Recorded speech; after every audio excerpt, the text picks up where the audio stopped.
teman-teman. Nah, pada kesempatan kali ini saya akan membahas tentang sistem pendidikan di Indonesia dari awal kemerdekaan hingga reformasi.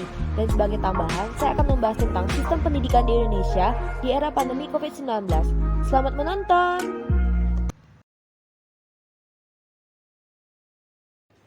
Pendidikan adalah suatu pondasi dalam hidup yang harus dibangun dengan sebaik mungkin. Secara umum, pendidikan adalah proses pembelajaran pengetahuan, keterampilan, serta kebiasaan yang dilakukan suatu individu dari satu generasi ke generasi lainnya. Berikut sistem pendidikan di Indonesia di berbagai era. Yang pertama ada kemerdekaan, yang kedua Orde Lama, yang ketiga Orde Baru, yang keempat reformasi, dan yang terakhir adalah pandemi COVID-19 sebagai tambahan. Lalu kita masuk di era kemerdekaan. Terdapat 3 atau tujuan sistem pendidikan yang diterapkan pada masa itu. Yang pertama, mencerdaskan dan meningkatkan kualitas serta kemampuan sejarah pendidikan bangsa Indonesia. Yang kedua, mengisi tata kehidupan dan pembangunan. Yang ketiga, pendidikan sebagai landasan pembangunan masyarakat.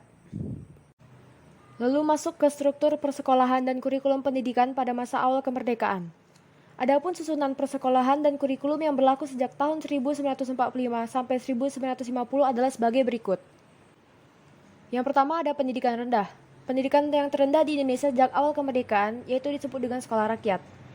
Maksud dari sekolah ini adalah selain meningkatkan taraf pendidikan pada masa sebelum kemerdekaan, juga dapat menampung hasrat yang besar dari mereka yang hendak bersekolah. Yang kedua ada pendidikan guru. Dalam periode antara tahun 1945 sampai 1950 dikenal dengan 3 jenis pendidikan guru yaitu sekolah guru B, sekolah guru C, dan sekolah guru A. Yang ketiga ada pendidikan umum. Ada 2 jenis pendidikan umum yaitu sekolah menengah pertama atau SMP dan sekolah menengah tinggi atau SMT.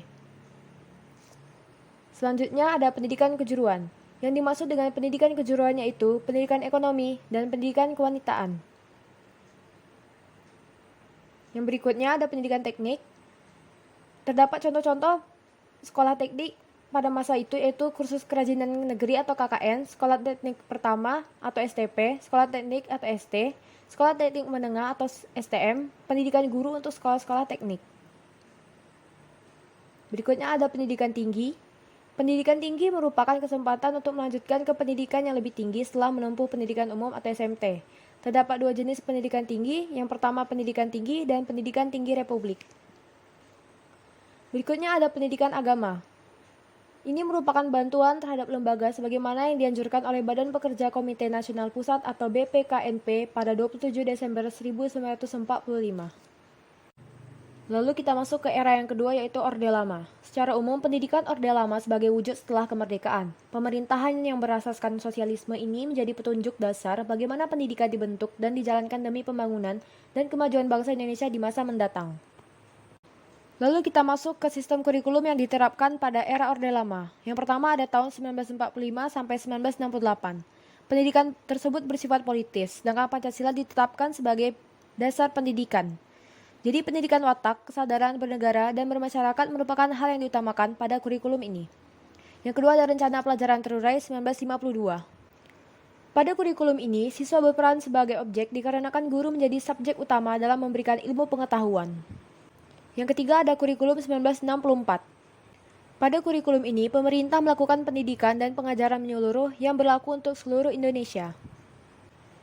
Nah, pada kurikulum 1964 ini, Kementerian Pendidikan Pengajaran dan Kebudayaan RI mengeluarkan pengumuman yang berisi yaitu mengenai susunan sekolah-sekolah negeri, yang kedua organisasi dan administrasi pendidikan, yang ketiga perubahan sekolah-sekolah. Terdapat 3 perubahan yaitu sekolah rakyat negeri, sekolah rakyat partikelir, dan pendidikan Islam. Lalu kita masuk ke era yang ketiga yaitu Orde Baru. Dalam era ini, pengaplikasian pendidikan hanya berlangsung dari segi kuantitas tanpa diimbangi dengan perkembangan kualitas. Yang terpenting pada masa ini adalah menciptakan lulusan terdidik sebanyak-banyaknya tanpa memperhatikan kualitas pengajaran dan hasil didikan. Berikut adalah kurikulum yang diterapkan di era Orde Baru. Yang pertama ada kurikulum 1968. Pada masa ini siswa hanya berperan sebagai pribadi yang masif dengan hanya menghafal teori-teori yang ada tanpa ada pengaplikasian dari teori tersebut. Yang kedua ada kurikulum 1975 Metode, materi, dan tujuan pengajaran dirinci dalam prosedur pengembangan sistem instruksional yang dikenal dengan istilah satuan pelajaran, yaitu rencana pelajaran setiap satuan bahasan. Yang ketiga ada kurikulum 1984. Pada kurikulum ini, siswa diposisikan sebagai subjek dalam proses belajar mengajar. Yang keempat ada kurikulum 1994. Pada kurikulum ini, bentuk operasi kepada siswa mulai terjadi dengan beratnya beban belajar siswa. Lalu kita masuk ke era yang keempat, yaitu reformasi. Tujuan dari pendidikan masa reformasi ini yaitu agar pendidikan dapat berjalan lebih efektif dan efisien mencapai tujuan pendidikan nasional, yaitu berdasarkan UU Nomor 20 Tahun 2003 Pasal 3.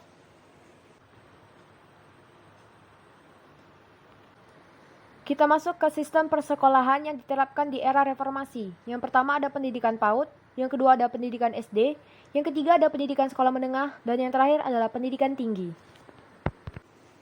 Kita masuk ke kurikulum yang diterapkan di era reformasi. Yang pertama ada kurikulum 1994. Pada awal reformasi dan Presiden B.J. Habibie, pendidikan di Indonesia masih menggunakan kurikulum 1994 dan kurikulum tersebut digunakan sampai Presiden Abdurrahman Wahid. Lalu Indonesia mengalami pergantian kurikulum setelah Presiden Megawati Soekarno Putri menjabat dan kurikulum tersebut dinamakan KBK atau kurikulum berbasis kompetensi. Yang kedua yaitu 2004 atau KBK. Kurikulum ini merupakan kurikulum yang mengkondisikan setiap peserta didik agar memiliki pengetahuan, keterampilan, sikap, dan nilai-nilai yang diwujudkan dalam kebiasaan berpikir dan bertindak. Jadi, lebih tepatnya, kurikulum ini berorientasi pada pendekatan konstruktivisme. Kurikulum yang ketiga yaitu 2006 atau KTSP. Kurikulum ini merupakan kurikulum yang dilaksanakan di masing-masing satuan pendidikan di Indonesia. Kurikulum ini mengacu pada karakteristik, kondisi, potensi daerah, kebutuhan, dan permasalahan daerah pada satuan pendidikan. Dan yang terakhir ada kurikulum 2013 atau yang lebih dikenal dengan K13. Ini dikembangkan dari kurikulum 2006 yang dilandasi dengan pemikiran tentang tantangan masa depan, persepsi masyarakat, perkembangan pengetahuan dan pedagogik, kompetensi masa depan, dan fenomena negatif yang mengemuka. Nah, kita masuk ke sistem tambahan yaitu di era pandemi COVID-19. Setelah munculnya wabah COVID-19 di belahan bumi, sistem pendidikan pun mulai mencari suatu inovasi untuk proses kegiatan belajar mengajar. Terlebih adanya Surat Edaran Nomor 4 Tahun 2020 dari Menteri Pendidikan dan Kebudayaan yang menganjurkan seluruh kegiatan di institusi pendidikan harus jaga jarak dan seluruh penyampaian materi akan disampaikan di rumah masing-masing. Nah, kita masuk ke metode pembelajaran yang dapat kita terapkan di era pandemi COVID-19 ini. Yang pertama ada daring method. Metode ini memanfaatkan sistem jaringan online seperti mengerjakan seluruh kegiatan belajar melalui sistem online, contohnya penggunaan aplikasi Google Classroom. Yang kedua ada luring method. Model pembelajaran yang dilakukan ini di luar jaringan, dalam artian pembelajaran yang satu ini dilakukan secara tatap muka dengan memperhatikan zonasi dan protokol kesehatan yang berlaku. Yang ketiga ada home visit method. Metode ini mirip seperti kegiatan belajar mengajar yang disampaikan saat homeschooling. Jadi, pengajar mengadakan home visit ke rumah pelajar dalam waktu tertentu. Yang keempat ada integrate kurikulum. Metode ini akan lebih efektif bila merujuk pada project base, yang mana setiap kelas akan diberikan project yang relevan dengan mata pelajaran terkait. Dan yang terakhir ada blended learning.